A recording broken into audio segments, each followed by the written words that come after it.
Assalamualaikum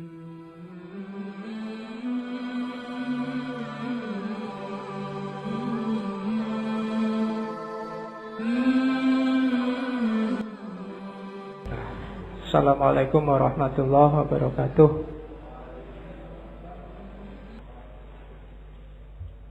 Bismillahirrahmanirrahim. Alhamdulillahi rabbil alamin. Wa bihi nasta'inu ala umurid dunya waddin. Allahumma sholli wa sallim wa barik ala habibina wa syafi'ina Sayyidina wa maulana Muhammadin wa ala alihi wa ashabihi ajma'in. Amma ba'du. Baik, sekarang kita lanjutkan ke ngaji filsafat kita. Malam hari ini temanya adalah ibadah. Bahasa Inggrisnya ibadah itu religious service. Saya tidak tahu orang Inggris menyebutnya religious service.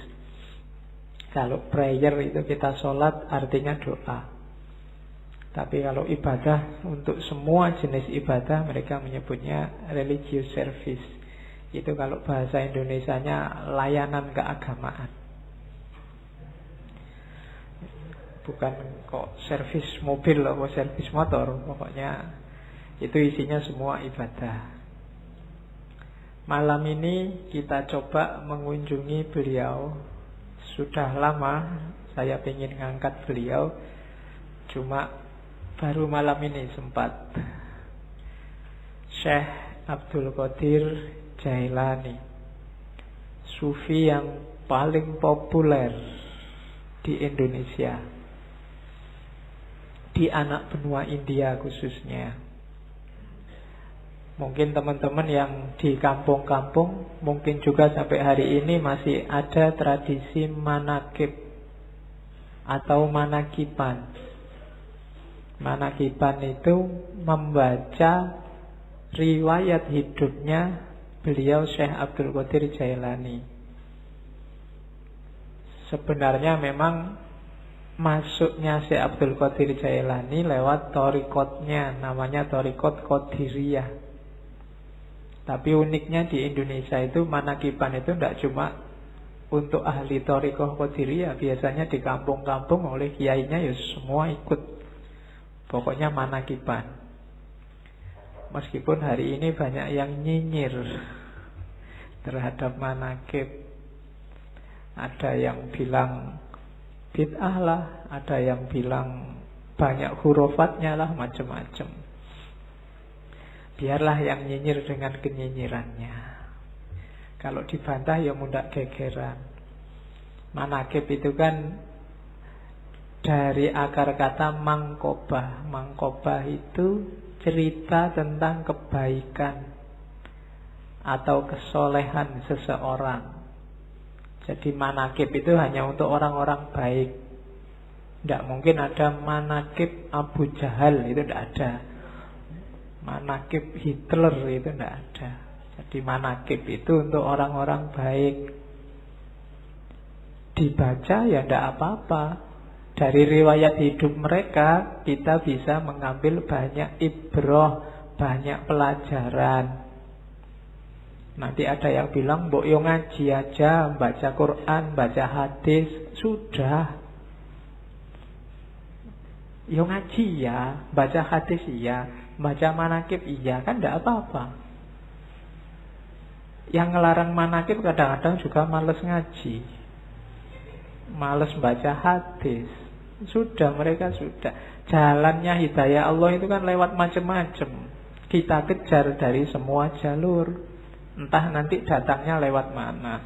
Mungkin baca Quran, baca hadis tidak paham-paham, diinspirasi oleh riwayat hidupnya para wali, orang-orang suci, terus terbuka kesadarannya. Kan mungkin saja. Jadi itu. Jadi tidak usah galau kalau ada yang ngeritik-ngeritik. Ya yang ngeritik silahkan jalan dengan jalurnya sendiri. Kita punya jalur sendiri. Oke, Syekh Abdul Qadir Jailani ini dikenal punya gelar Muhyiddin, dikenal juga punya gelar Ghausul A'zam. Ghausul A'zam itu penolong besar. Kenapa penolong besar? Ya karena ajaran-ajarannya membuat kita sadar terus selamat di akhirat. Akhirat itu kan urusan besar. Kalau pertolongan urusan dunia aja kita sangat terima kasih, apalagi urusan akhirat. Makanya beliau digelari Ghausul A'zam. Dan Ghaus ini kan jenis wali ranking 2 kelihatannya, di bawah kutub. Jadi beliau wali besar. Nanti ada cerita seorang sufi hampir 2 abad sebelum Syekh Abdul Qadir Jailani yang sudah meramalkan bahwa besok ada wali namanya Abdul Qadir yang lebih besar dari hampir semua wali. Wali ini namanya Junaid. Jadi Syekh Junaid ini satu ketika waktu pengajian kayak gini tiba-tiba ekstase terus teriak-teriak. Kakinya ada di pundakku. Kakinya ada di pundakku. Murid-muridnya heran, ini guruku ini piye to ngaji kok tiba-tiba ngomong kakinya di pundakku. Ternyata setelah ditanya, apa toh guru maksudnya? Oh enggak, tadi aku dapat penglihatan bahwa besok akan ada wali besar namanya Abdul Qadir. Dan kakinya ada di atas pundak semua wali. Nah, itu ceritanya Junaid. Dan beliau Syekh Abdul Qadir Jailani ini masih apa ya, kalau di Indonesia disebut Habib mungkin ya. Karena ayahnya keturunan Hasan, ibunya keturunan Husain. Jadi 2 jalur. Dia termasuk Hasaniyin dan Husainiyin. Oh itu wis berarti masuk Ahlul Bait. Ini Habibnya Habib berarti double.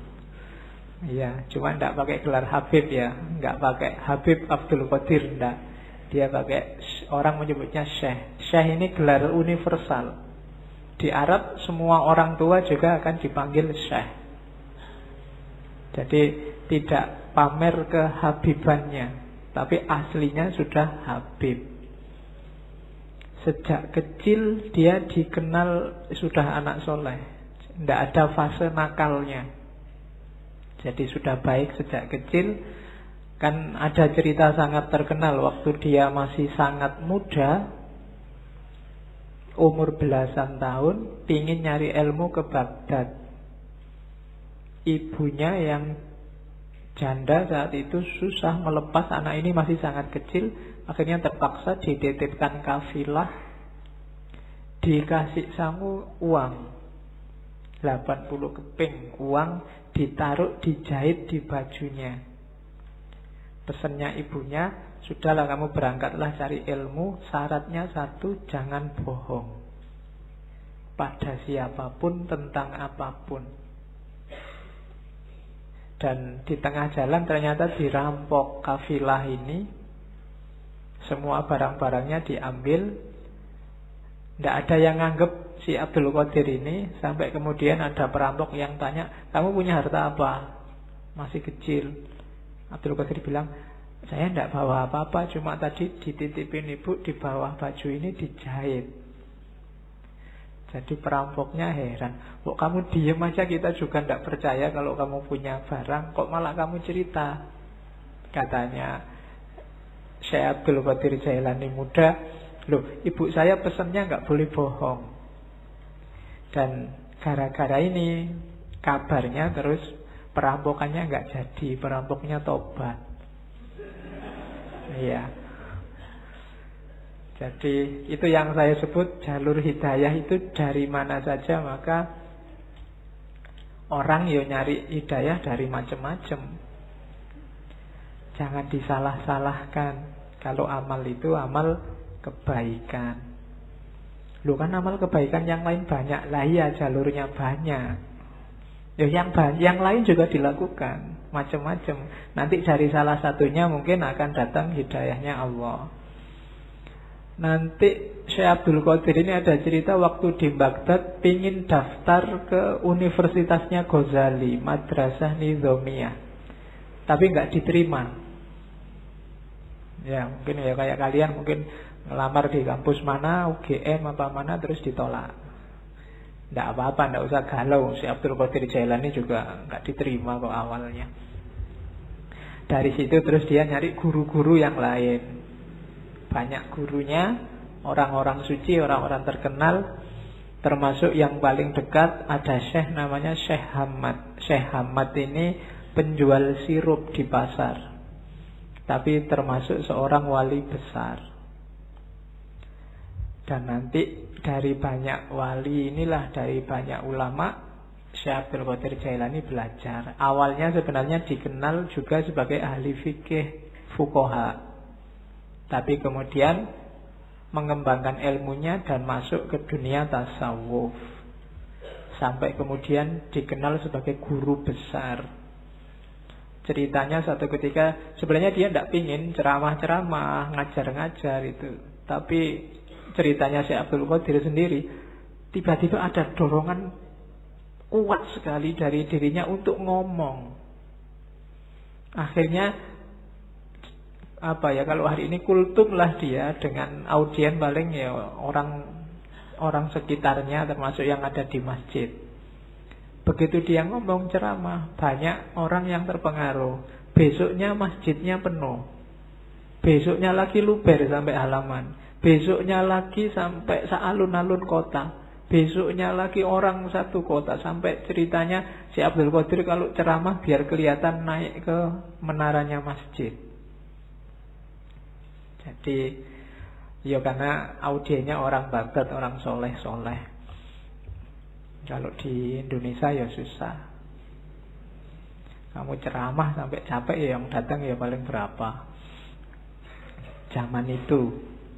Dan beliau dikenal kemudian sebagai wali besar dengan segala cerita. Kalau di kitab-kitab manaqib itu kan banyak cerita-cerita karomahnya. Itu yang sering dikritik oleh orang yang tidak suka manaqib. Di situ banyak cerita yang tidak masuk akal. Ya jawabannya gampang lah, namanya aja karomah. Definisinya yang khawarikul adat mesti. Ya pasti tidak masuk akal. Kalau masuk akal namanya bukan karomah.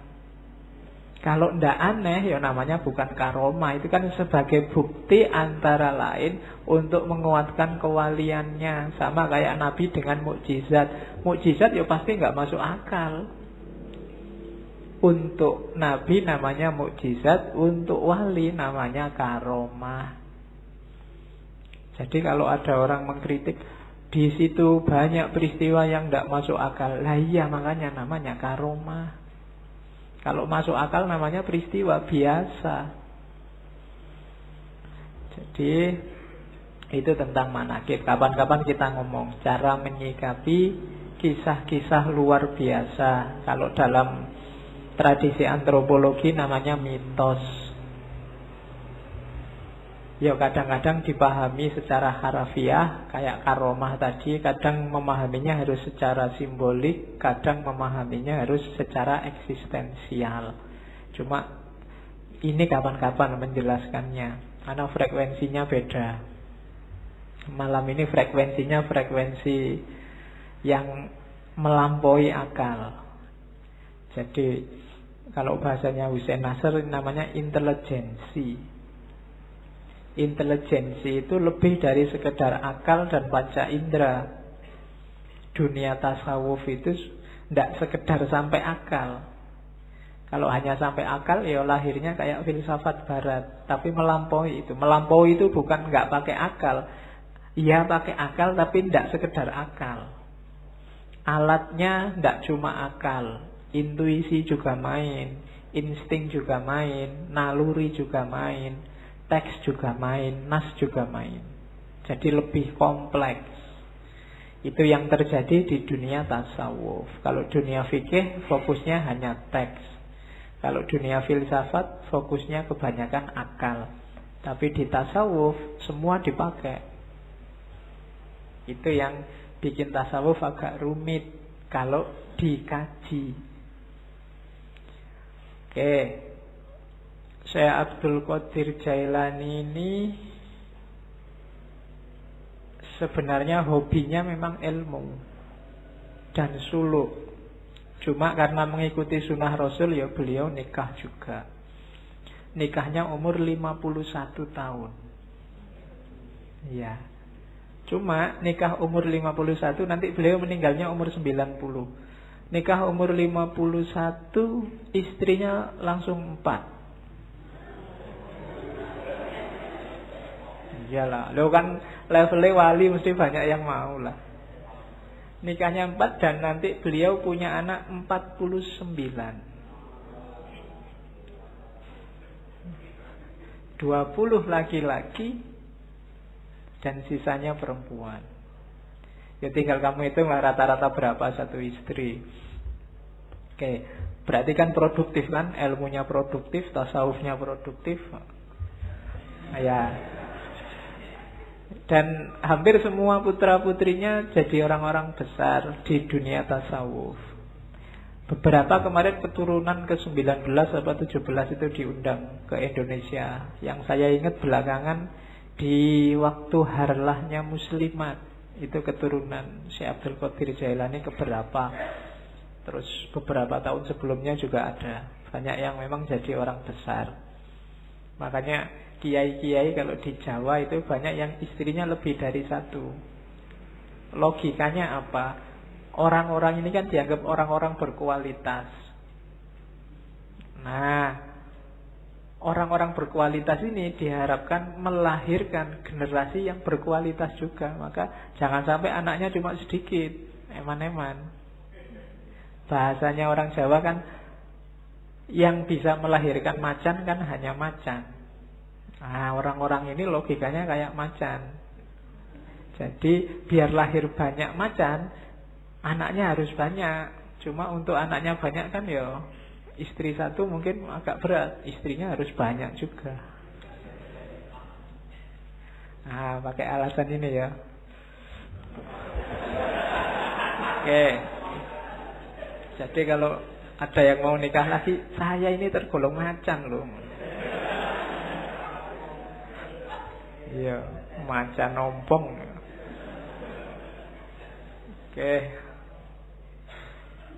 Jadi itu Syekh Abdul Qadir Jailani. Kitab-kitabnya yang paling terkenal 3, belum termasuk Sirrul Asrar.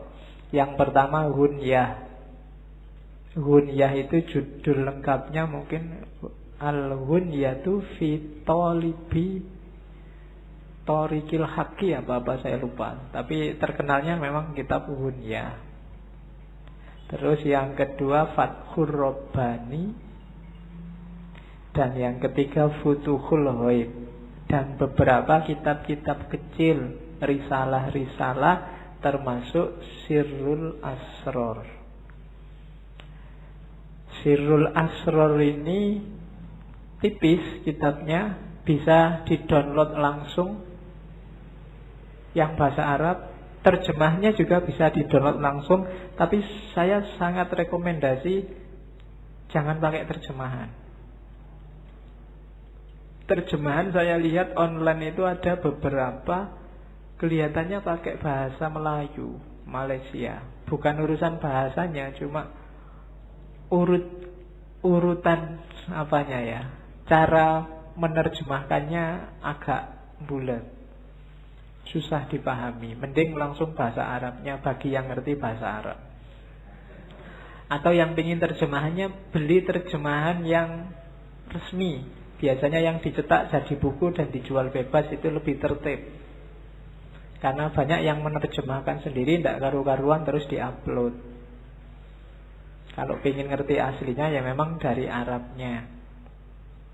Kitab itu tipis, babnya ada 24. Di awal Syekh Abdul Qadir Jailani bilang kitab ini untuk murid-murid pemula. Jadi orang-orang pemula yang mau masuk ke dunia tasawuf. Babnya ada 24. Alasannya, Kalimat syahadat la ilaha illallah Muhammadur Rasulullah itu hurufnya ada 24. Dan 1 jam sehari juga ada 24 jam. Jadi saya akan nulis 24 bab dalam kitab yang nanti diberi judul Sirrul Asrar. Ya malam ini kita cuplik beberapa, tidak semua ya. Kalau semuanya nggak mungkin. Saya ambil beberapa sesuai tema kita tentang ibadah. Jadi yang nanti hampir semua penjelasannya tentang ibadah nanti double 2. Ada ibadah lahir, ada ibadah batin. Ini terjemahan saya. Kalau di naskah aslinya ada ibadah syariah, ada ibadah thariqah. Dan saya tidak akan jelaskan yang ibadah syariah, kalian pasti sudah ngerti semua. Kita fokus ke yang ibadah batinnya, meskipun dua-duanya saling terkait. Nanti kita lihat dasar-dasarnya, kemudian kita lihat praksis ibadahnya. Oke, bismillah, dimulai. Saya potong yang bagian awal ya. Tidak apa-apa, sekali-sekali pakai bahasa Arab biar kayak ngaji beneran. Jadi itu kalimat di bab awal, pembukaan. Sebenarnya sebelum itu ada beberapa uraian tentang cahaya, bahwa segalanya memang awalnya adalah cahaya. Nanti ada penjelasan tentang Nur Muhammad, kedudukan ilmu dan lain sebagainya. Cuma saya loncati biar tidak terlalu panjang dan kelihatannya di beberapa bagian perlu penjelasan khusus. Kalau sambil lalu agak susah, maka saya potong di level jamaah ngaji kita. Kan levelnya masih pemula semua. Jadi kita ambil yang bagian-bagian awal dulu untuk pemula. Itu kalimat awal. Fal ilmul munazzalu alaina ilmani. Ilmu yang diturunkan oleh Allah pada kita itu ada 2 jenis ilmu, 2 jenis pengetahuan. Zahirun wa batinun. Ada ilmu lahir, ada ilmu batin. Yakni asyariah wal ma'rifah. Yang lahir namanya syariat, yang batin namanya makrifat. Fa'amrun bisyariati ala zohir, fa'amaro bisyariati ala zohirina, wabil makrifati ala batinina. Maka Allah memerintahkan untuk melaksanakan syariat terhadap lahiriah kita, jasmaniyah kita, wabil ma'rifah ala batinina, dan memerintahkan untuk makrifat pada batin kita. Lian tajah min ijtima'ihima ilmul haqiqah, supaya lahir dari persatuan syariat dan makrifat, yaitu ilmul haqiqah, pengetahuan tentang hakikat. Jadi ilmu itu 2, syariat dan makrifat, ilmu lahir dan ilmu batin. Yang syariah diperintahkan untuk lahir, yang makrifat diperintahkan untuk batin. Dua-duanya harus jalan. Jadi kalau ada orang bilang tasawuf itu anti syariat, berarti belum banyak membaca buku-buku tasawuf. Hampir semua sufi bilang makom itu, level dan suluk itu dimulai dari syariat. Cuma jangan berhenti di syariat. Syariat cuma lahirnya, butuh batinnya. Beliau menyebutnya makrifat. Jadi nanti kita lihat contohnya banyak nanti Bagaimana lahir sama batin. Hidup kita kan juga begitu. Lahirnya ini ngaji. Cuma kalau batinnya nggak beres, ngajimu nggak ada nilainya. Ngaji cuma pingin nonton santri yang putri-putri misalnya. Itu kan nggak dapat apa-apa. Mumpung kelihatannya sekarang banyak putrinya berangkat. Beda kan, hasilnya beda. Kalau batinnya nggak beres, lahirnya juga nggak bernilai. Tiap hari apel nganter, tapi di dalamnya nggak ada rasa apa-apa. Itu kan nggak ada nilainya nganternya sama apelnya. Wah, nggak ada senengnya itu. Awalnya kan batin dulu, baru ada manifestasi lahirnya. Apapun itu, kuliah, apalagi kerja, apalagi bahkan makan. Ini kan aspek-aspek lahiriah. Batinnya harus beres. Kuliahmu itu cari ilmu apa cari ijazah apa cari gelar. Makan itu biar kenyang apa biar hidup apa biar besar apa biar. Itu kan batinnya. Segalanya pasti ada lahirnya, ada batinnya. Dua-duanya harus beres. Batin juga enggak ada apa-apanya. Pak, saya ikhlas Pak ngaji itu Pak, tapi nggak pernah ngaji, ya padha wae. Ya kan? Atau ngaji tapi niatnya nggak ikhlas, sama aja. Jadi harus gabung. Pak, saya kuliah itu nggak ngejar ijazah Pak, saya nggak ngejar gelar.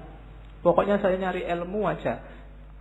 Makanya saya sampai semester 14 nggak lulus-lulus. Wong memang nggak pernah masuk, nggak pernah datang ke kampus. Jadi padha wae, lahirnya nggak beres. Dua-duanya harus beres. Kalau dua-duanya harus beres, akan ketemu namanya ilmul hakikoh. Kebenaran yang sejati, hakiki. Oh, ini toh hakikatnya. Itu loh. Kita melakukan banyak sekali religious service, cuma kita nggak pernah ada O-nya. Oh, sholat itu berarti rahasianya ini toh. Oh, puasa itu berarti ini yang dimaksud oleh Allah. Oh, zakat itu. Ini kalimat O ini menunjukkan kamu sudah menemukan hakikat. Jadi, oh, intinya ini ternyata yang tiap hari saya lakukan itu. Itu bisa ketemu kalau gabung antara lahir dan batin, syariat dan hakikat. Itu kan di surat Ar-Rahman disebut terusannya marojal bahroini yaltaqiyan bainahuma barzakhul la yabghiyan. Jadi dua laut yang dibiarkan oleh Allah mengalir kemudian bertemu. Dua laut itu tafsirannya Syekh Abdul Qadir Jailani ya, syariat dan makrifat. Ketika yaltaqiyan melahirkan hakikat. Bainahuma barzakhun, tapi la yabghiyan.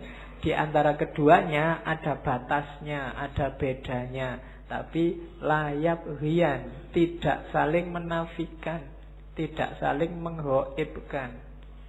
Dua-duanya penting, saling butuh. Wa illa famujarradu ilmi dzahir la tahsulul haqiqah. Kalau tidak ada makrifat, tidak ada batin, maka ilmu lahir saja tidak akan bisa menemukan hakikat. Wala yasilu ilal maksud, dan tidak akan ketemu maksudnya.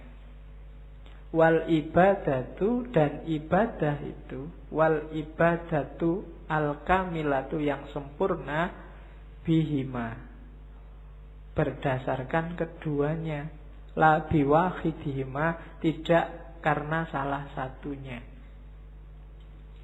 Jadi harus ada dua-duanya. Wa ma khalaqtul jinna wal insa liya'budun, dan tidak aku ciptakan jin dan manusia kecuali untuk menyembahku. Tafsirnya Syekh Abdul Qadir Jailani, liya'buduna itu ai sekaligus liya'rifuni, supaya kenal aku, supaya makrifat. Jadi ya'bud itu ibadah zahir, Di situ terkandung liya'rifuni, supaya kenal Allah, supaya makrifat. Kenapa?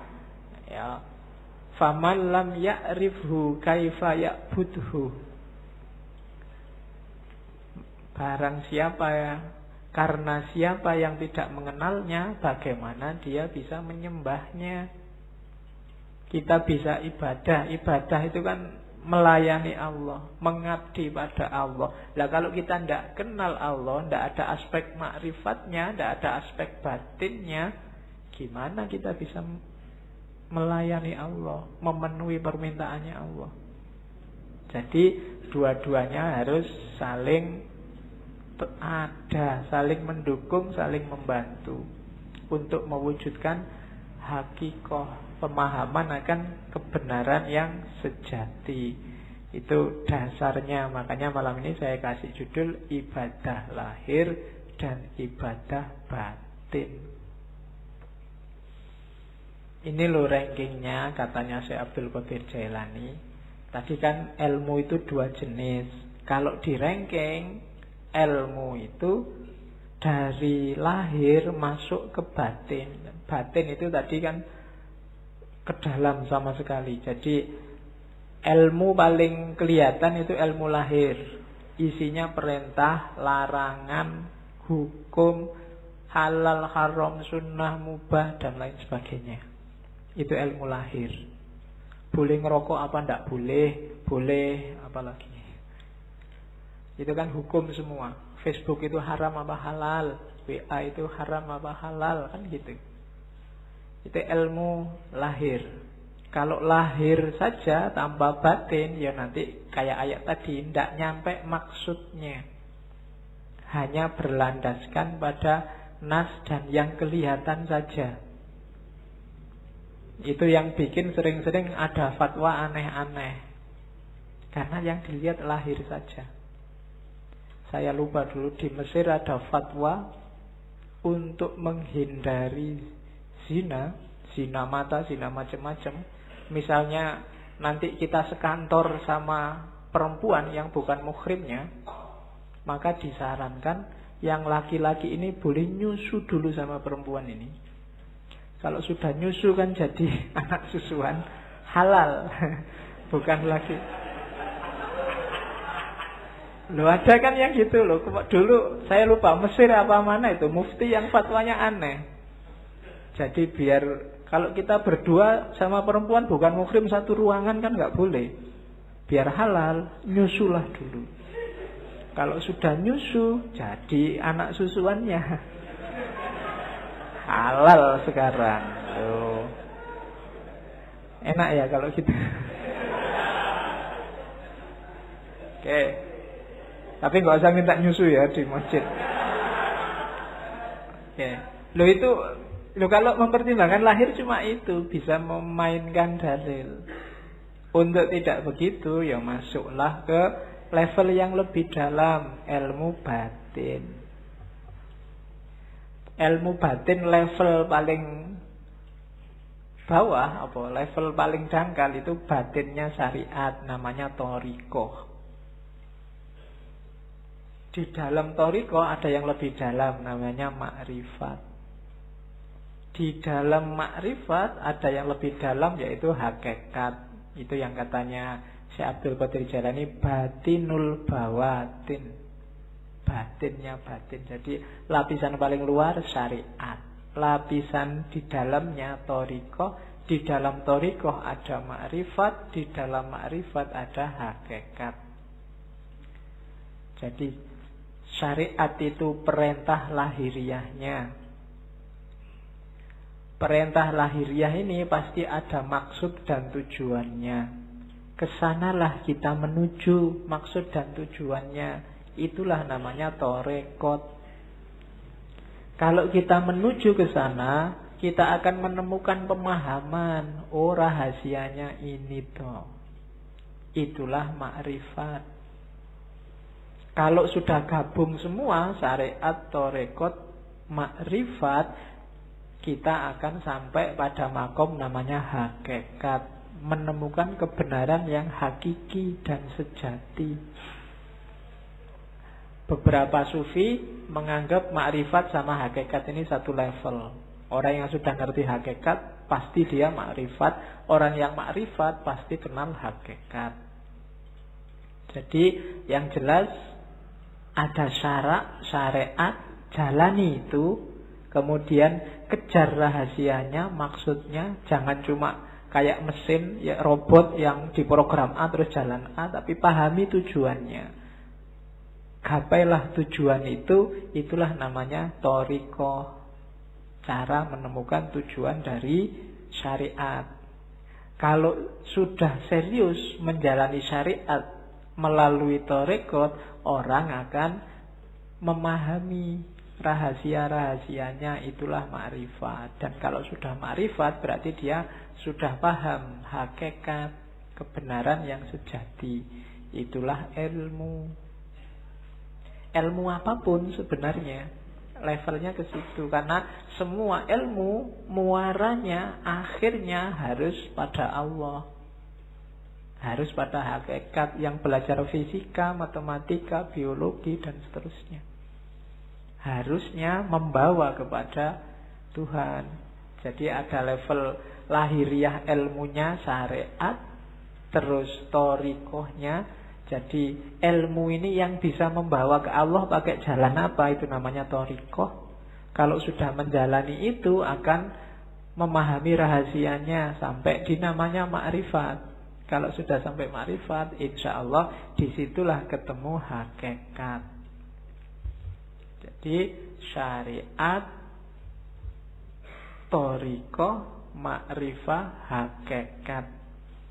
Di bawah itu ada hadis yang dikutip oleh Syekh Abdul Qadir Jailani, asy-syari'atu sajaratun. Syariah itu pohon. Wa thoriqatu ahsanuha, dan thariqat itu dahannya. Wal ma'rifatu auraquha, makrifat itu daun-daunnya. Wal haqiqatu asmaruha, hakikat itu buahnya. Saya tidak tahu kalau bahasa Indonesia asmara itu jangan-jangan menyerap dari bahasa Arab. Asmar, asmar itu buahnya banyak. Jadi asmara itu berarti buahnya banyak. Oke. Wal Qur'anu jami'un, ya bijami'iha, dan semua itu tentang syariat, thariqat, ma'rifat, hakikat itu dikompilasi oleh Allah dalam Al-Qur'an. Bijami'iha, kita bisa menemukannya gimana? Bidalalah wal isyarah. Kalau bidalalah namanya tafsir, kalau wal isyarah namanya takwil. Ada yang bisa langsung dipahami dijadikan dalil, namanya tafsir.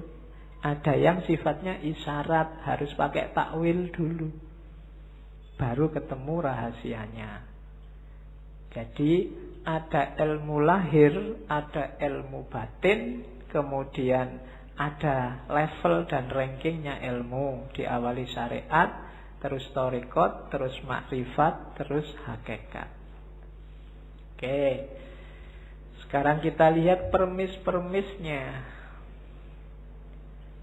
Berarti apa? Berarti ibadah itu dari syariat menuju hakikat. Berarti tugas kita di dunia itu yang pertama belajar tentang syariat, kemudian menjalani syariat, kemudian belajar tentang hakikat dan memahami hakikat, kemudian menjalankan hakikat lewat thariqah tadi. Jadi dari syariat menuju hakikat. Jangan khawatir kalau ada yang ngomong sufi tidak sholat, sufi tidak puasa, itu hoax kalau hari ini. Ya, itu hoax. Oke. Itu saya potong beberapa kalimat yang bagus. Perbuatan yang baik mestilah dilakukan dengan cara yang benar. Kalimat ini bisa dipakai karena sekarang banyak orang yang melakukan perbuatan baik dengan cara yang tidak baik. Mengingatkan tapi menyakiti. Nah, itu melakukan perbuatan baik. Mengingatkan kan baik, tapi dengan cara yang tidak baik. Ngasih sedekah tapi pakai caci maki. Nah, itu juga perbuatan baik, ngasih sedekah. Jalannya bukan caci maki. Ngasih tahu tapi bentak-bentak. Nah, itu banyak kita sering melakukan perbuatan baik tapi jalannya tidak baik.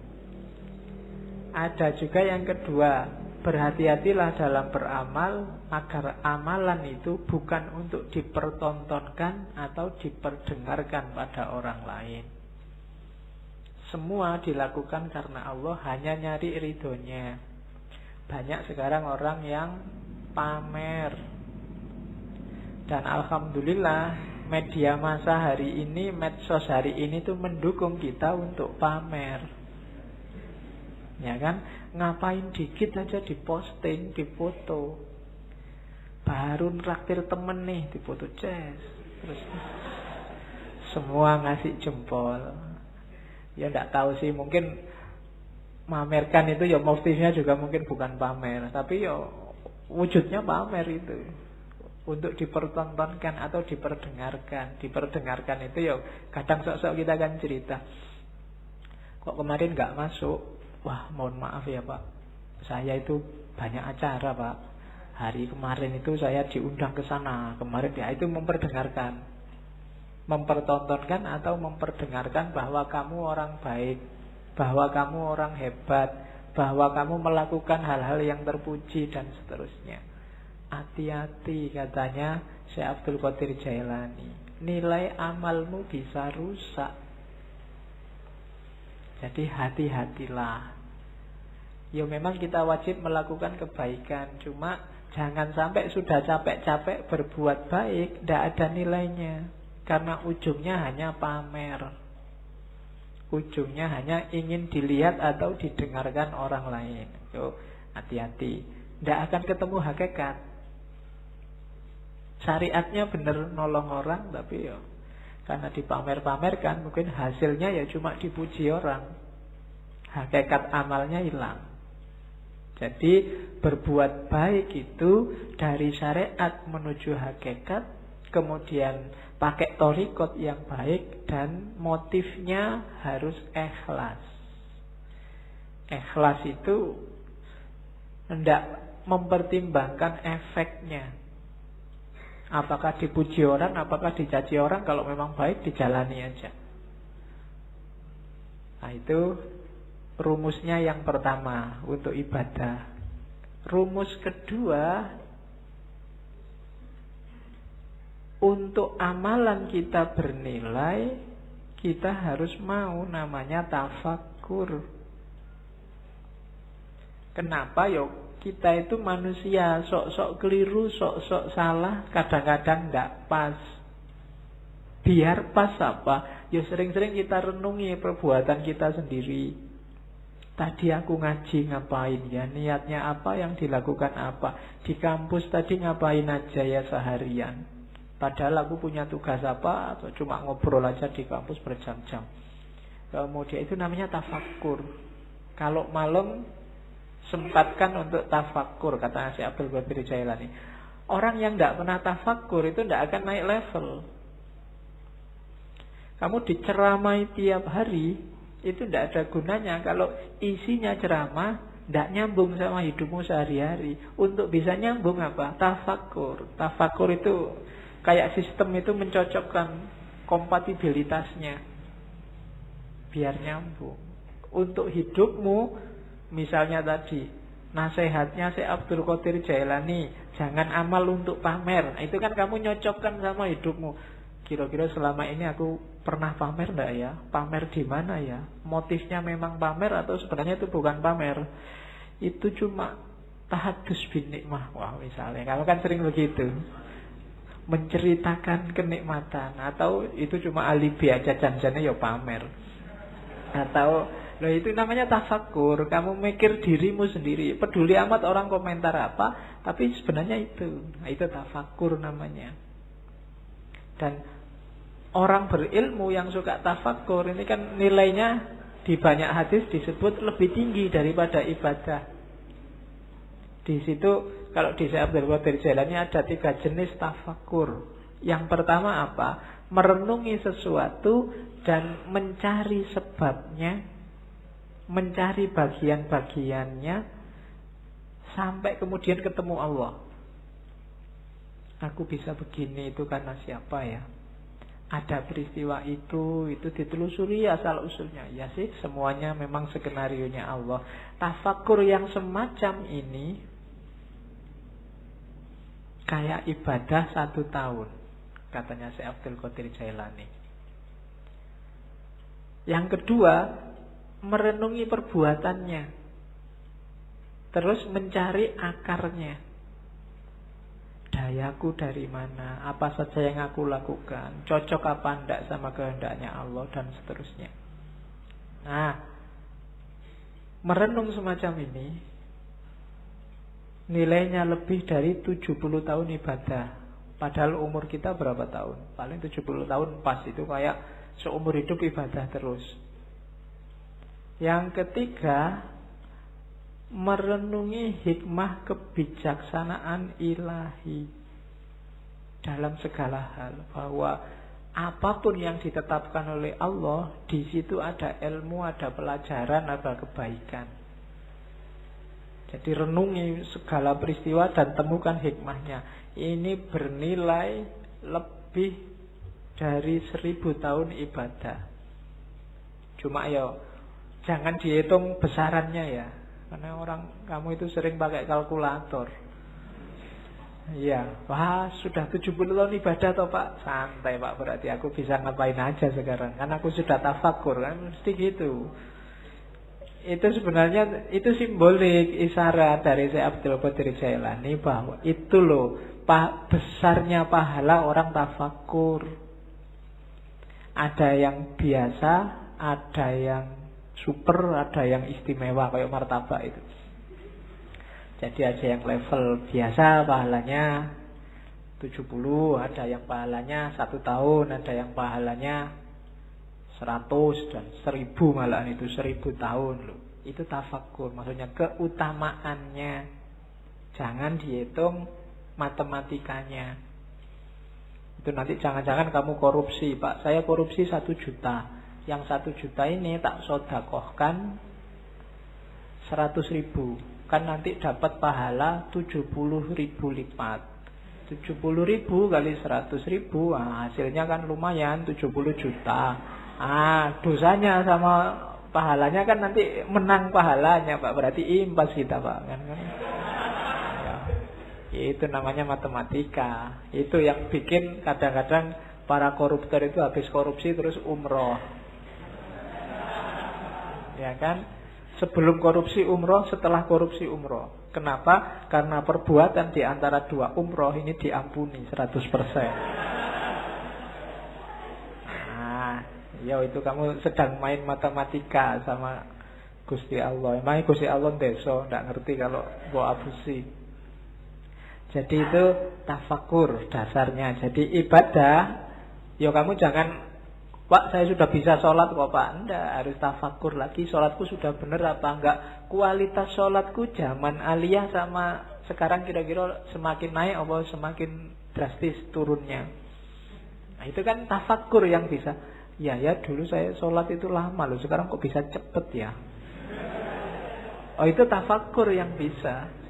Kamu mikir, ini gara-gara aku semakin pinter, apa gara-gara cepet itu waktuku mepet, sibuk terus, apa gara-gara itu tafakur.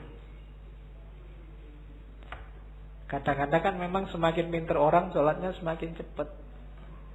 Ilmunya banyak masalahnya. Dia ngerti sela-selanya mana yang cuma sunnah, mana yang mubah, mana yang wajib.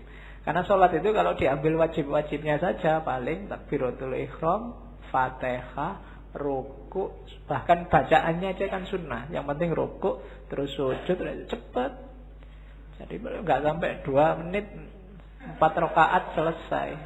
Apalagi diambil wajib. Apalagi Fatihahmu kan sering agak di-skip gitu kan. Tambah cepat ini. Ya kayak kamu nyetel video itu, di fast forward, ada yang level 2, level 3 tambah cepat gitu.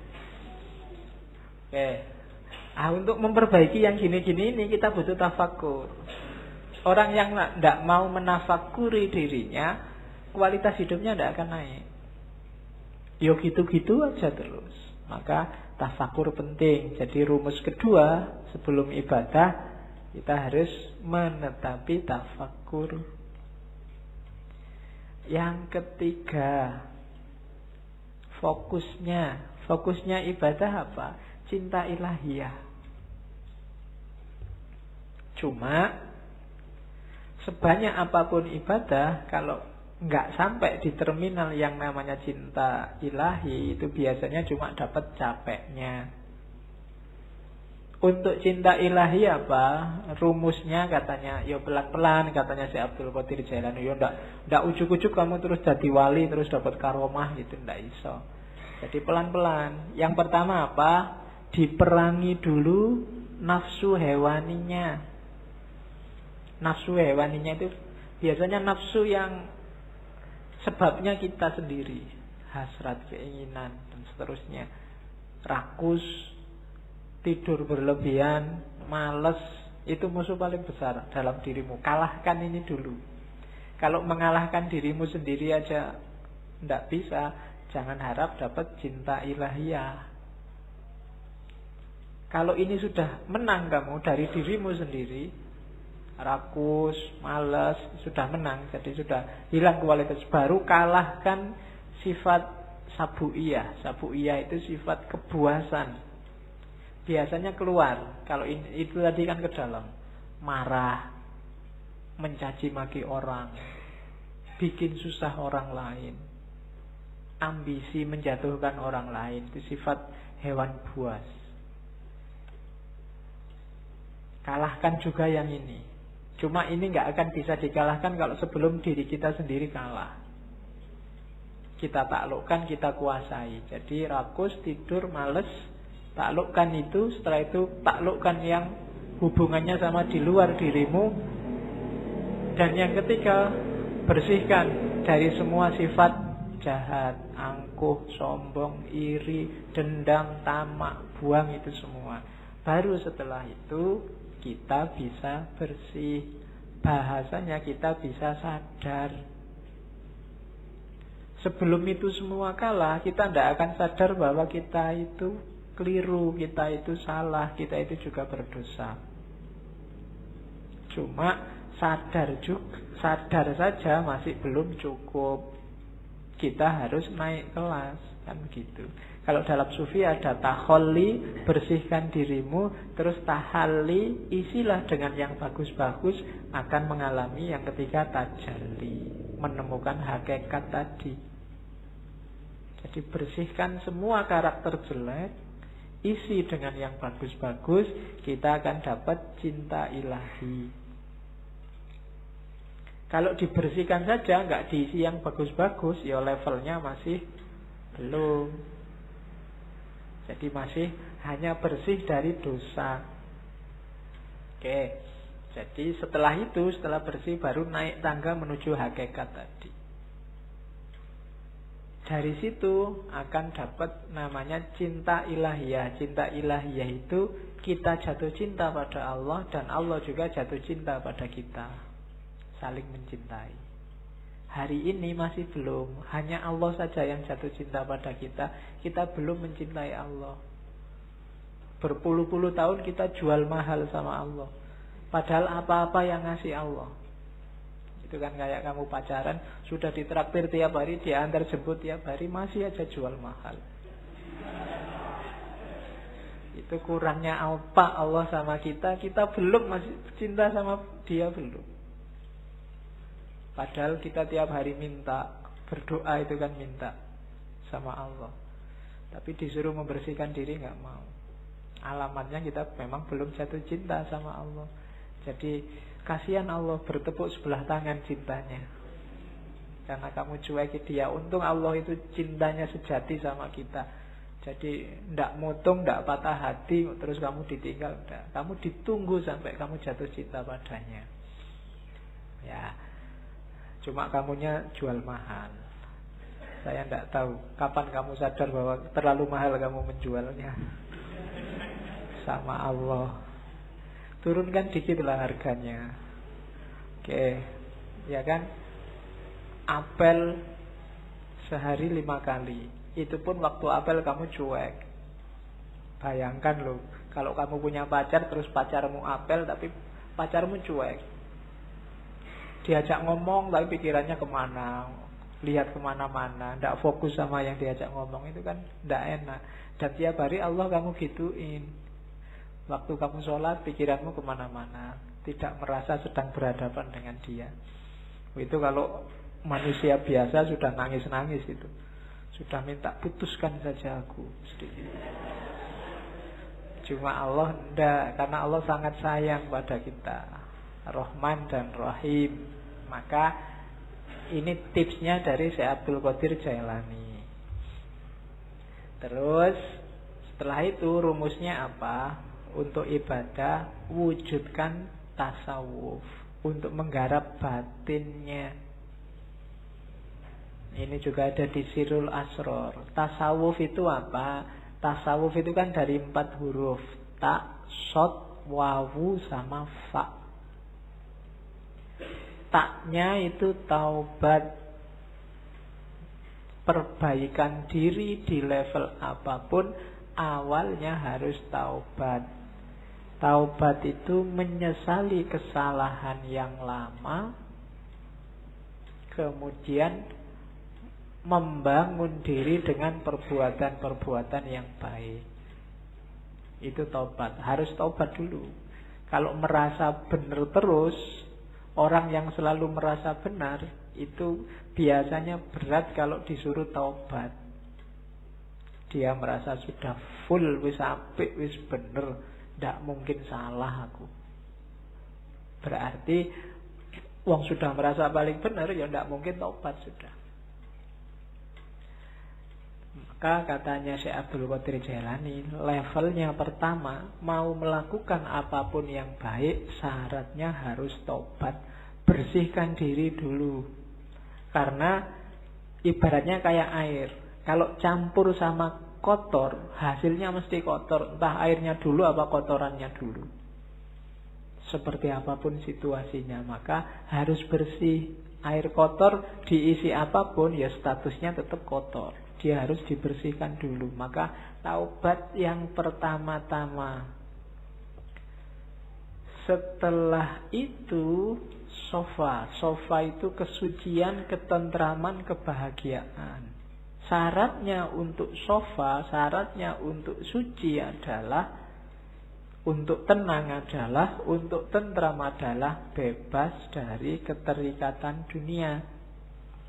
Yang bikin kamu hari ini cemas, sumpek, galau, tidak konsentrasi, tidak bisa jatuh cinta sama Allah, hidupmu tidak jelas ke utara ke selatan, pasti urusan dunia. Begitu dunia kamu letakkan di ranking bawah, hidupmu mungkin lebih santai, lebih tentram, lebih tenang. Cuma kenapa kok kamu gampang galau, gampang cemas hari ini? Kemungkinan besar dunia levelnya atas dalam hidupmu. Jadi yang kedua sofa. Yang ketiga, kalau sudah taubat dan suci, sudah gak terikat lagi oleh dunia, masuklah ke huruf wawu, walayah, kewalian. Walayah itu berarti orang yang 100% hidupnya berhubungan dengan Allah, mencintai dan dicintai Allah. Di antara cirinya, kayak istilah dalam Al-Quran itu, la khaufun alaihim walahum yahzanun. Tidak ada rasa takut, tidak ada rasa sedih. Siapapun yang ngaku wali kok masih sering takut, takut miskin, takut kalah, takut jatuh, takut macam-macam, berarti dia bukan wali. Wali itu tidak takut apapun. Wong cuma dunia aja kok. Kalah tidak masalah, menang juga tidak kaget. Dia tidak takut apapun. Sukses alhamdulillah, tidak sukses biasa. Nah, itu berarti stabil. Itu wali, walaya. Apalagi sedih, tidak ada yang bikin dia sedih. Segalanya sudah skenario dari Allah. Itu berarti orang yang semacam ini sudah memasuki walaya. Kalau sudah tobat, sofa, walaya, terakhir dia masuk ke fana. Fana itu, kalau tadi kan dunia nggak dianggap penting. Ketika masuk fana, bahkan dirinya sendiri juga nggak penting. Yang penting hanya Allah. Kalau ngomong itu representasi dari keinginan Allah. Kalau melakukan sesuatu itu bukan keinginannya, bukan keinginanku, tapi keinginan Allah. Meninggalkan sesuatu bukan mauku, tapi maunya Allah. Itu berarti orang sudah fana. Egonya sudah dibakar habis. Hanya Allah yang jadi fokusnya. Jadi siapapun yang cita-citanya jadi sufi, paling tidak ikuti huruf-huruf tasawuf. Tak, sod, wawu, dan fa. Taubat, sofa, suci, kemudian walayah, wilayah, masuklah dalam perlindungan Allah, wilayah, dan fana. Nah itu ibadah harus membawa ke sini. Ibadah itu diawali dari taubat, dalam pelaksanaannya harus tenang, tentram, sofa, suci, tanpa motif apapun, lillahi ta'ala, nggak ada dunia yang ikut. Kemudian yang ketiga, wilayah, pasrah 100% pada Allah, baru mencapai fana. Itu batinnya ibadah harus ada ini. Jadi setelah tadi menuju cinta ilahi, selanjutnya mewujudkan tasawuf. Kemudian ibadah juga penting untuk menemukan cahaya. Tadi saya bilang di awal-awal banyak dibahas tentang cahaya Nur Muhammad, hakikat Muhammadiyah.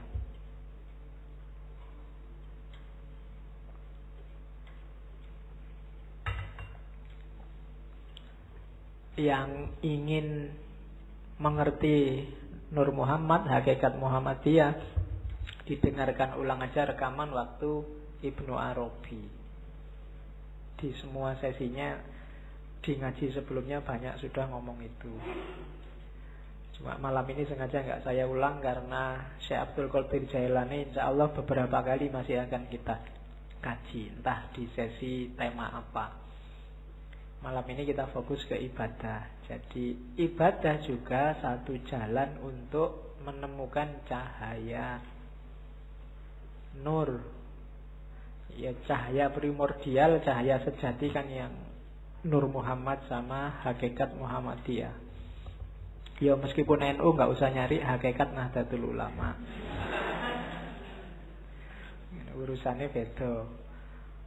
Jadi katanya Syekh Abdul Qadir Jailani, ibadahmu itu membawa manfaat maksimum. Ibadahmu akan sejati apabila bisa memantulkan cahaya ilahi. Untuk bisa ke sana, hatinya, jiwanya harus bersih. Sholatmu itu akan banyak manfaatnya kalau hatimu jernih, memantulkan mau dan maksudnya sholat yang sejati. Kenapa selama ini ibadah kita rasanya kok formalitas, tidak ngefek sama sekali dengan kehidupan kita? Karena kita ada dalam kegelapan. Orang yang gelap itu kan tidak kelihatan apa-apa. Sejatinya yang dia lakukan dia tidak paham, hakikat yang dia pahami, yang dia jalani juga dia tidak ngerti. Kenapa begitu? Karena hatinya gelap. Akalnya mungkin masih jalan, masih cerdas, bisa ngeritik sana, ngeritik sini, bisa Ngomongnya kelas tinggi tapi hidupnya sehari-hari tidak mencerminkan yang diomongkan, tidak mencerminkan yang diceramahkan kemana-mana. Kenapa begitu? Ya kalimatnya hanya berhenti di mulut. Hidupnya sendiri bukan cerminan itu. Kenapa kok hidupnya tidak jadi cerminan? Karena hatinya gelap. Menangkapnya pakai akal dia canggih, tapi menangkap pakai hati tidak bisa. Kenapa? Hatinya gelap. Nah, maka di antara syaratnya ibadah biar maksimum manfaatnya, singkaplah kegelapan hati. Bersihkan hatimu.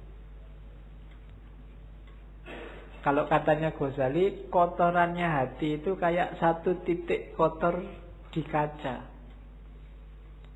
Kalau masih awal-awal, segera kamu bersihkan, mudah.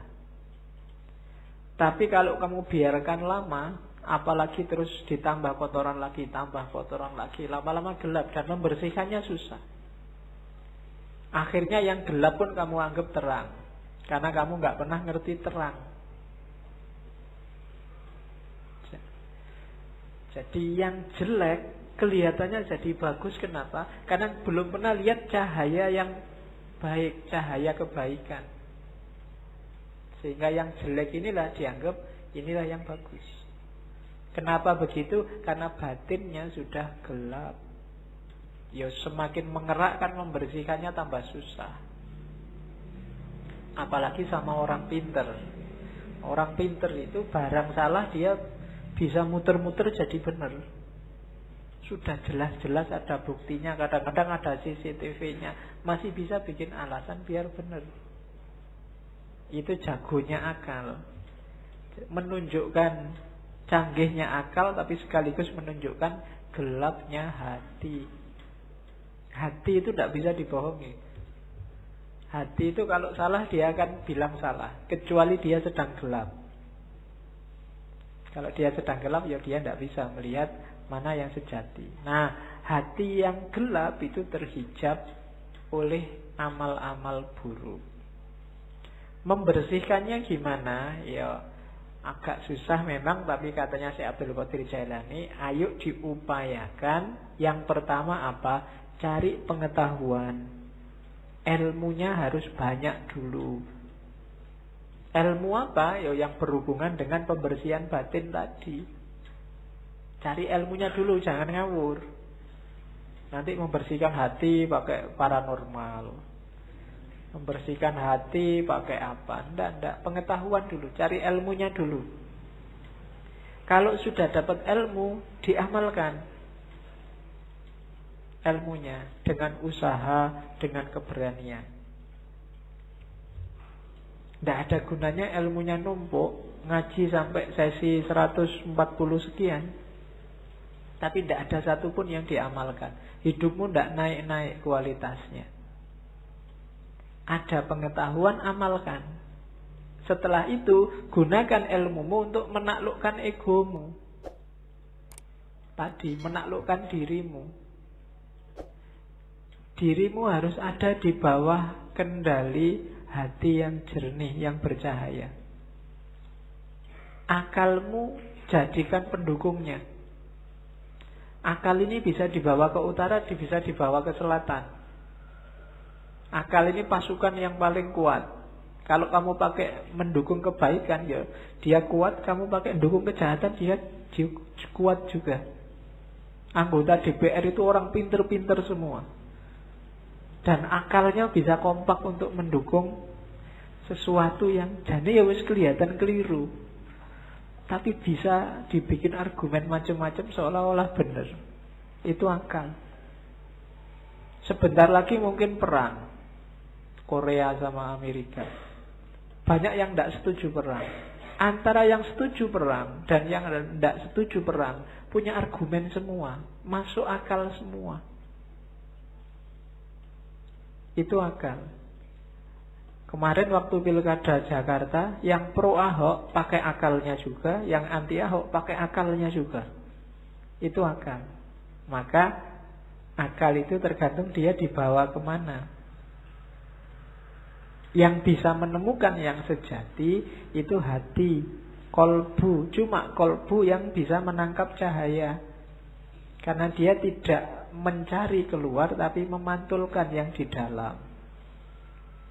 Hanya saja syaratnya dia harus dalam kondisi jernih. Untuk menjernihkan prosesnya pengetahuan, kemudian diamalkan. Untuk selanjutnya kuasai dirimu biar nggak dikuasai oleh egomu. Nah, ini rumusnya. Ini kalau diceramahkan gampang. Enteng tuh, cuma ngomong aja kan enak. Menjalankannya yang berat. Dan nggak usah dianggap saya ngomong kayak gini terus wah Pak Faiz berarti sudah gitu. Lambemu. Ya, kalau ngomong gini ini rumusnya kan tetap usikum wa nafsi. Iyo, ngandani diriku sendiri juga. Oke, kalau saya sudah bisa gini aku jadi wali, nggak mau ngaji di sini. Oke, terus kalau sudah jadi wali tema ngajinya nggak mungkin lagi ketemu Karl Marx, nggak mungkin lagi ketemu Nietzsche. Terus, nah, godaannya sekarang. Ini yang paling menarik, godaan. Oke ya. Yang pertama, orang yang berilmu, bukan ilmu agama ya, ilmu lahir, itu biasanya godaannya adalah alam materi, dunia. Orang yang ilmunya level syariat itu godaannya keduniaan biasanya. Istrinya nambah, atau kekayaannya double, atau ngaji pakai tarif, atau macam-macam. Ini godaannya orang berilmu yang ilmunya masih syariah. Syariah ilmu ya, bukan syariah fakultas. Jadi syariat ilmu lahiriah tadi itu biasanya digoda oleh materi. Kalau orang levelnya di atasnya dikit, menyebutnya ahlul hikmah, orang pinter, godaannya adalah alam malakut. Alam malakut ini alam rohani. Nikmatnya ilmu, nikmatnya yang gitu-gitu biasanya sering menjebak yang ruhaninya. Kalau orang setengah jalan sufi itu kan juga masuk orang bijaksana, itu biasanya godaannya karomahnya. Bisa apa dikit sudah bangga, sudah sombong. Baru ngerti dikit, baru ngaji 1-2 kali ngerti apa-apa merasa wis pointer. Nah, itu godaannya orang bijak. Jadi biasanya tergoda oleh alam malakut, dunia abstrak, dunia metafisik. Kalau ada orang lain, itu orang levelnya masih materi, ilmunya masih ilmu duniawi. Ilmuku lo ilmu akhirat, ilmuku ilmu metafisik, filsafat kelas tinggi dan seterusnya. Itu godaannya orang pinter. Godaannya ahli hakikat itu sifat-sifat ilahiyah, membanggakan dirinya sendiri. Aku kok bisa kayak gini ya. Berarti ini rasanya ekstase itu. Orang lain belum ngalami, aku sudah ngalami. Itu godaannya sudah. Terjatuh dalam kesombongan, kebanggaan diri. Sama, jatuhnya juga pada egonya. Jadi yang satu digoda oleh materi, yang satu digoda oleh metafisik, alam malakut, dan yang satu digoda oleh sifat-sifat ketuhanan, sifat ilahi. Jadi orang baik terus kagum. Kok bisa ya aku sedermawan ini? Itu penyakit sudah. Nggak nyangka loh aku bisa sholat malam rutin sekarang. Wah, kok bisa ya aku ikhlas gini, semua hartaku tak kasih, ada temenku tak kasih. Loh, itu penyakit. Itu godaannya para salik. Siapa saja yang merasa puas pada salah satunya, saat itu juga dia mandek. Mandek itu apa? Ya berhenti di situ dia. Yang syariah, orang berilmu berhenti di materi. Para pejalan kaki, para filosof ahli hikmah berhenti di alam malakut. Dan ahli hakikat yang sudah puncak berhenti di alam sifat-sifatnya ilahi. Semuanya belum nyampe, berhenti di sana, tidak bisa meneruskan langkah. Maka hati-hati dengan jebakan-jebakan ini. Kalau kita sedang di tengah jalan sekarang, hati-hati. Saya tidak tahu kita ada di level mana. Jangan-jangan level yang paling bawah juga belum. Godaannya lebih dahsyat lagi. Berilmu aja belum, itu sudah godaan macam-macam. Semuanya hampir jadi godaannya. Ya kan? Jadi hati-hati para pejalan, itu godaanmu. Kalau kamu tergoda, berarti kamu mandek, tidak mendekat lagi sama Allah. Berhenti di situ. Baru melakukan suluk sebentar terus merasa, wah, Allah itu selalu nolong aku. Ada apa-apa dikit, selamat aku. Ada polisi mau razia itu loh, selamat, tak bacain sholawat aja polisinya gak lihat aku. Ya kan? Sering kan kayak gitu kamu. Itu godaan, itu jebakan. Biasanya orang yang sudah merasa, wah, Allah itu berarti masih sayang padaku, jadi aku selamat terus, berarti dia mandek. Bandingkan dengan orang belum. Saya ragu-ragu ini, Allah sayang benar apa enggak ya padaku. Jangan-jangan aku selamat dari polisi ini ujian. Wong aku itu jelas-jelas salah loh. Kok sama Allah dibiarin gak ada hukuman, gak dicegat polisi. Nah, itu orang yang waspada. Ya biarkan toh ketangkep polisi, paling bayar. Bayar itu kan punya uang. Kalau gak punya uang kan ya sudah, paling sidang. Sidang kan juga ada hukuman. Hukuman kan ya tergantung. Orang bayar itu kan kalau punya uang. Kalau gak punya uang kan ya sudah, gak bisa bayar. Oke, paling utang. Nanti di penjara Pak, makan gratis lumayan. Oke, itu godaannya para pejalan. Terus, nah, jadi ini godaan yang besar biasanya. Banyak orang terjebak juga di sini, berlindung di balik takdir. Sudah takdirnya Pak. Mbok sampean itu sekali-sekali lah sholat duha, sholat tahajud, nunggu hidayah Pak. Kalau Allah belum ngasih hidayah ya belum. Itu namanya berlindung di balik takdir. Wah ya memang waktunya Pak. Kok sampean gak lulus-lulus Mas? Sudah semester 14. Ayo berarti takdirnya Pak. Nah itu berlindung di balik takdir. Katanya Syekh Abdul Qadir Jailani, tidak boleh berlindung di balik takdir. Berlindung di balik takdir itu kan bahasa kasarnya mengkambing hitamkan Allah. Seolah-olah Allah pengen kamu nggak lulus-lulus. Seolah-olah Allah pengen kamu males sholat. Seolah-olah Allah pengen kamu kacau hidupmu. Itu namanya berlindung di balik takdir. Sama-sama dapat takdir jelek, katanya Syekh Abdul Qadir Jailani.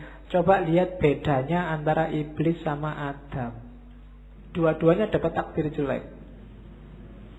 Yang satu dijadikan musuhnya manusia sampai hari kiamat. Yang satu diturunkan derajatnya dari surga ke bumi. Kalau iblis, itu ceritanya Syekh Abdul Qadir Jailani. Waktu ditanya, kenapa sih kok nggak mau sujud pada Adam yang bikin Allah murka? Katanya iblis, itu kan takdirnya Allah. Kalau saya sujud juga nanti Adam nggak jadi turun ke muka bumi. Ceritanya beda nanti. Itu kan cuma drama misalnya. Nggak, jawaban ini nggak bikin Allah nggak berkenan. Beda sama Adam. Adam itu mungkin ya ngerti sudah skenarionya, dia wong jadi makhluk jailun fil ardi khalifah, berarti besok mau ke bumi. Tapi kan pakai skenario makan buah khuldi segala, bahwa Adam salah sehingga diturunkan derajatnya. Tiap hari yang dilakukan Adam kan terus nangis dan tobat, sampai kabarnya sekian tahun baru diampuni oleh Allah. Itu kan doanya yang terkenal itu kan, Rabbana dzolamna anfusana wa illam taghfir lana. Jadi ya Allah, aku menzalimi diriku sendiri.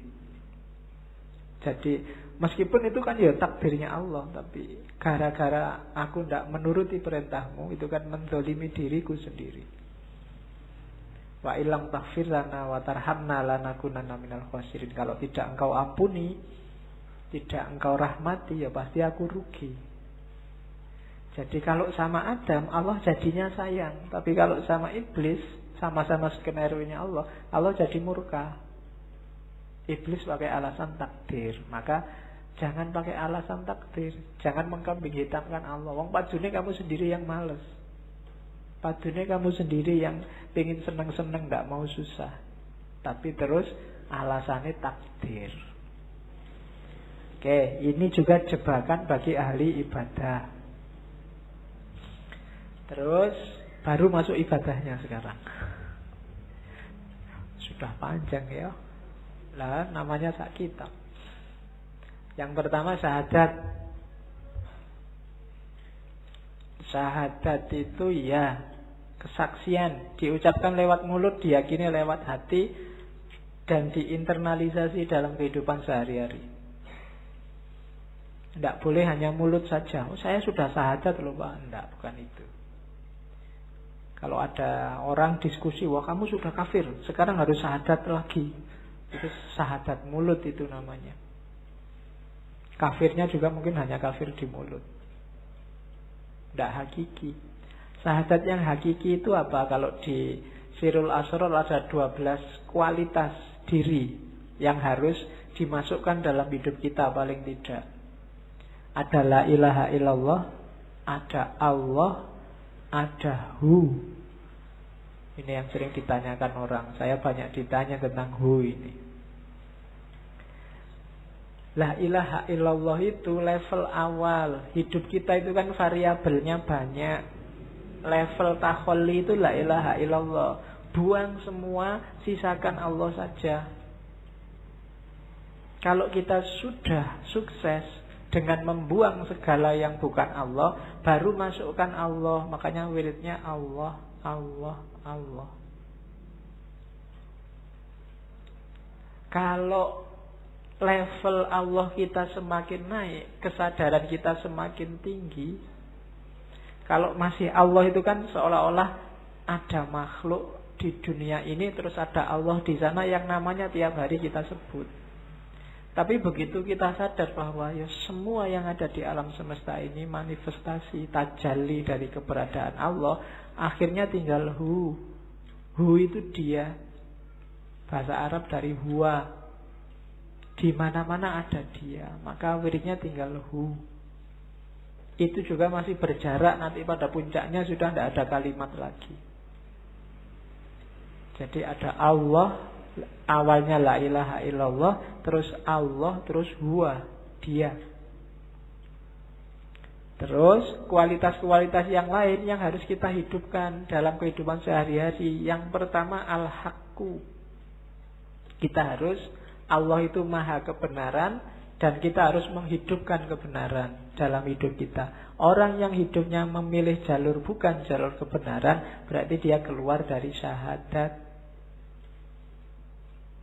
keluar dari kesaksiannya bahwa satu-satunya yang layak disembah hanya Allah. Yang kedua hayyun, maha hidup. Hiduplah sebagai manusia dengan segala tanggung jawab tugasmu sebagai abdun dan khalifah. Qayyum, maha tegak, maha berdiri. Qahar, maha menaklukkan. Fattah, Fattah itu pembuka. Wahhab, maha memberi. Ini dalam hidup kita sehari-hari. Dasarilah dengan ini. Yakinlah bahwa apapun yang kita peroleh di dunia diberikan oleh Allah. Apapun masalah kita, Allah yang ngasih solusi. Ya Fattah.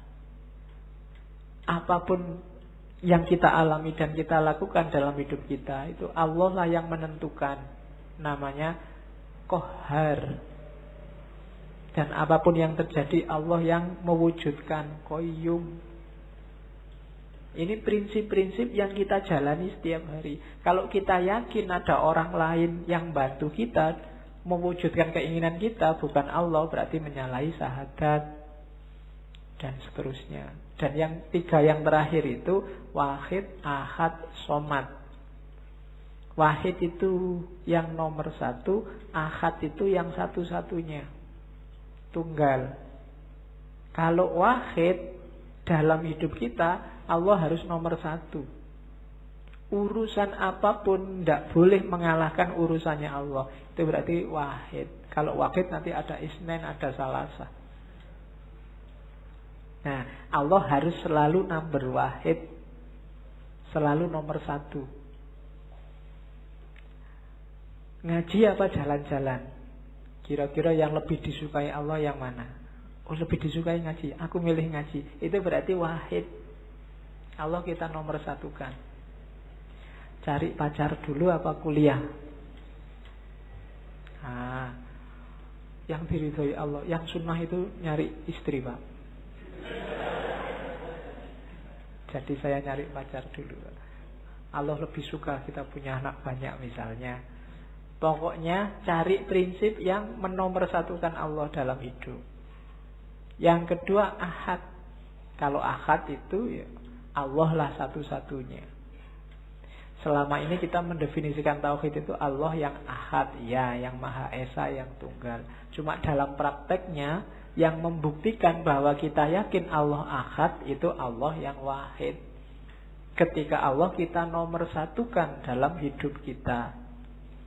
Buktinya apa bahwa Allah itu wahid? Allahus somad. Qul huwallahu ahad, Allahus somad. Buktinya Allah ahad itu Allah wahid. Buktinya Allah wahid, Allah somad. Allah satu-satunya tempat kita bergantung. Jadi satu-satunya tempat kita bersandar itu Allah. Itu baru kita syahadat beneran. Kita tidak menggantungkan diri pada ijazah, pada IP, pada gelar, pada uang, pada jabatan, pada pekerjaan. Allah saja tempat kita bersandar. Itu berarti Allahus somad. Ini kualitas syahadat nomor satu. Mengucapkan syahadatnya gampang, cuma implikasi dan konsekuensinya panjang. Kalau sekedar asyhadu alla ilaha illallah wa asyhadu anna Muhammad Rasulullah saja gampang. Tapi dari situ kan konsekuensinya panjang. Jadi diucapkan lewat mulut tapi juga diinternalisasi dalam hati, diwujudkan nanti dalam perbuatan. Wahid, ahad, somad, hayyun, qayyum, qahar dan seterusnya. Itu yang syahadat. Terus bersuci. Kalau ini simpel teorinya. Yang kita sucikan dua, lahir dan batin. Sebelum kita sholat ada bab namanya toharoh. Ingatlah kalau kita sedang wudu toharoh, itu yang disucikan lahir. Sucikan juga batinmu. Siapa tahu masih najis, siapa tahu masih kotor. Ya konsep menyucikan diri paling simpel ya tadi. Taubat, terus ikhlas. Cuma prosesnya panjang. Kadang-kadang untuk penyucian batin orang butuh guru. Jangan disucikan sendiri pakai teori sendiri. Nanti kamu ngarang sendiri, Pak. Saya pokoknya ambil nafas 3 kali aja, Pak. Berarti sudah bersih. Semua kotor-kotor dalam diriku itu ngarang berarti. Ada baiknya nyari guru yang kamu anggap ngerti gimana caranya membersihkan diri, menyucikan batin. Jadi selama ini kita hati-hati sekali biar zahir kita suci. Mau sholat, jangan-jangan celanaku ini kotor, kena najis, terus ganti sarung. Jangan-jangan kan kita sering begitu. Ya bagus, cuma pernah nggak kita khawatir hati-hati dengan kesucian batin? Mau sholat dulu, batinku sudah suci belum ya? Jangan-jangan masih ada hasud, dengki, iri, cuek, dan seterusnya. Itu menyucikan batin. Jadi jalannya dua, taubat sama ikhlas. Makanya sholat itu ya diancang-ancang sebentar lah, jangan ujuk-ujuk. Apalagi jamaah, imamnya sudah mau rukuk, datangnya telat, sujud langsung telat. Ya ambil nafas sebentar, konsentrasi, bersihkan. Kalau lahir kan sudah, bersihkan batinnya. Sadari bahwa ini sedang berhadapan dengan Allah loh. Ya tidak usah tegang. Tapi juga kalau bahasa agama itu kan sholat itu rumusnya 2, khudu' sama khusyuk. Khudu' itu aktivitas fisiknya, khusyuk itu aktivitas batinnya. Jadi khudu itu tunjukkanlah bahwa ini sedang sholat, sedang berhadapan dengan Allah. Jangan bikin gerakan aneh-aneh, jangan mengucapkan yang aneh-aneh. Itu yang oleh para ahli fikih dirumuskan macam-macam. Ada yang tidak boleh gerak 3 kali, tidak boleh macam-macam, itu sudah. Itu dari para ahli fikih. Intinya apa? Fisiknya harus khudu, tunduk, menunjukkan sedang berhadapan dengan Allah. Ya mungkin logikanya kalau sudah gerak 3 kali berarti sudah nggak konsen sudah. Cuma ya nggak harus diartikan letterless, nanti bingung. Kadang-kadang digigit nyamuk cek terus kamu pun 1, 2, 3. Wih sudah 3. Bingung kamu ini. Ini saya balik ke sini 4, gagal sholatnya. Tapi kalau nggak balik gimana? Masa gini terus? Nah, itu namanya kaku. Ya khudu lah seperti. Ya gerak langsung gini kan tidak apa-apa. Asal geraknya nggak gini-gini dulu, apa gini-gini dulu. Ya. Ternyata tidak apa-apa, harus 3 gini-gini dulu ya enggak. Itu namanya tidak khudu. Jadi asal khudu sama khusyuk.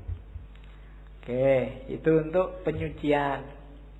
Nah ini yang unik. Minggu depan kita perdalam versi Jawanya. Sholat. Ya nanti dijelaskan panjang tentang sholat 5 waktu ya. Dalilnya Syekh Abdul Qadir Jailani, sholat itu ada 2 jenis. Sholat lahir sama sholat batin atau sholat kolbu. Dalilnya apa? Al-Baqarah 238. Hafidhu ala sholawati was sholatil wusto. Sholawati itu sholat 5 waktu itu. Kalau sholat wusto itu sholatnya kalbu. Kenapa disebut sholat wusto? Karena kalbu itu letaknya di tengah-tengah tubuh kita.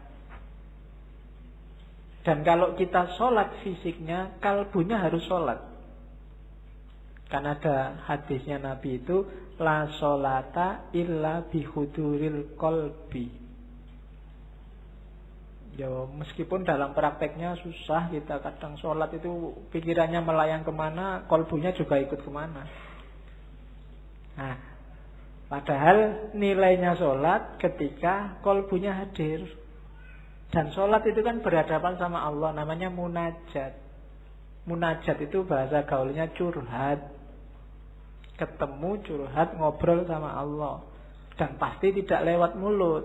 Curhat kita sama Allah itu pakai hati. Makanya ada wassolatul wusto. Dan ada sholat kolbu. Nah, dirumuskan oleh Syekh Abdul Qadir Jailani, kalau sholat wajib yang lahir itu cuma 5. Sholat kolbu inilah yang anytime, yang harus kita bawa tidak hanya waktu sholat, tapi di luar sholat. Kolbu kita yang tadi waktu sholat hadir juga harus sholat di luar waktu sholat. Sholatnya apa sih kolbu kita itu? Ini loh. Jadi sholat kolbu itu tidak ada waktunya, terus-terusan. Ini yang sholat tanha anil fasya' wal mungkar, itu sholat kalbu. Biar sholatnya tidak fisik saja, dilakukan terus-terusan. Yo, simbolisnya masjidnya itu hati. Harus berjamaah. Berjamaah itu apa? Seluruh anggota tubuh, seluruh batin harus ikut.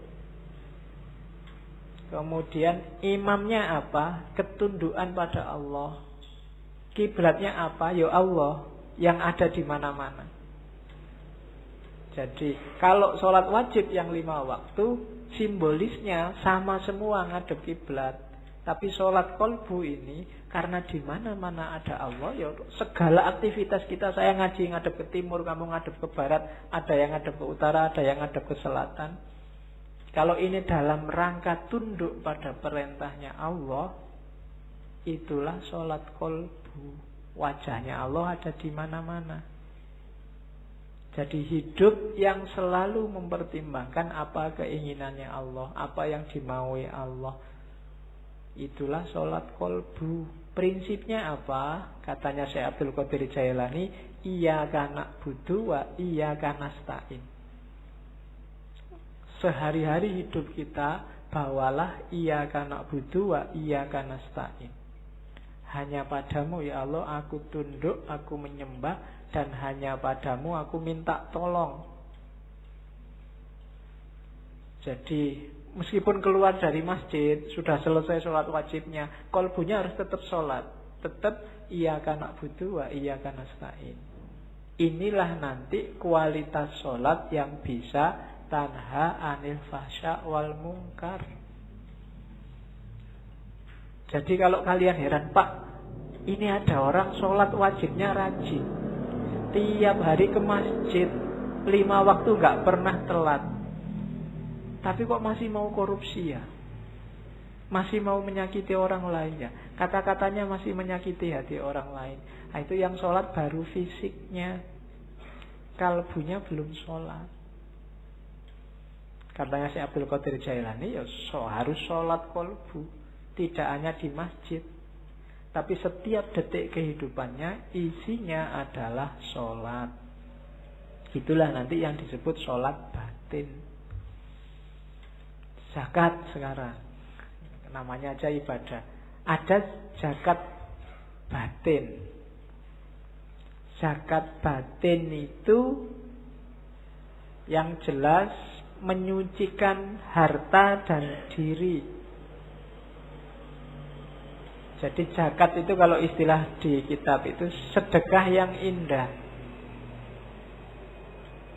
Diingat-ingat kalau zakat jangan mikir balasan. Kalau sedekah jangan mikir balasan. Yang jelas mikir balasan itu menunjukkan tidak ikhlas. Saya sedekah sekian, tenang aja, nanti kembalinya. Itu berarti mikir balasan. Itu namanya sedang dagang sama Allah. Mana uangnya? Semua sini. Kita sedekahkan. Tunggu aja, besok akan kembali berkali-kali lipat. Nah, itu mikir kembalian. Apalagi kembalian yang lebih banyak daripada yang dibayarkan. Itu namanya dagang. Jadi rumus pertama orang zakat, jangan mikir kembalian. Terus rumus kedua apa? Zakat ini satu, termasuk sedekah, satu jalan untuk menaklukkan ego.